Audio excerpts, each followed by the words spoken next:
Myriam Beauchamp, je suis professeure agrégée à l'Université de Montréal au département de psychologie, puis je suis chercheure au Centre de recherche de l'Hôpital Sainte-Justine. C'est probablement une des plus belles périodes qu'on peut vivre dans une carrière. Je dois dire très honnêtement que c'est pas quelque chose que j'envisageais tôt. Je suis même partie en postdoctorat sans vraiment savoir à quoi m'attendre. J'ai suivi les intérêts, les opportunités qui sont présentées à moi.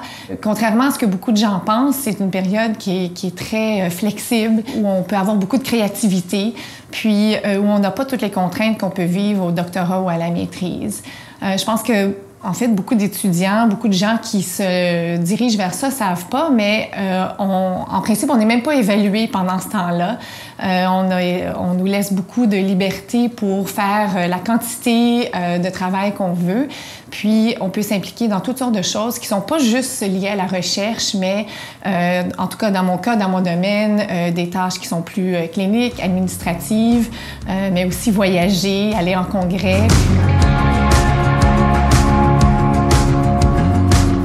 Des conseils que je donnerais à des étudiants qui pensent se lancer dans le postdoctorat, je pense que je dirais tout simplement lancez-vous, faites-vous confiance, puis faites confiance aussi au système. Je pense qu'à tort, des fois, on se limite dans nos opportunités. Puis au niveau du postdoctorat, il y a tellement d'expériences à vivre, d'opportunités à prendre, que je vois très mal comment ça pourrait être négatif pour une carrière. Je pense que pour avoir un postdoctorat réussi, par contre, il faut quand même avoir un bon mentor, une personne qui nous supervise puis qui nous montre un petit peu le chemin, qui nous ouvre des opportunités. Ça, je pense que c'est très important, mais ça vient d'une autre personne qu'on doit trouver. La raison pourquoi j'ai décidé de participer aux Journées de la relève de l'ACFA, c'est premièrement à un niveau personnel, pour donner au suivant.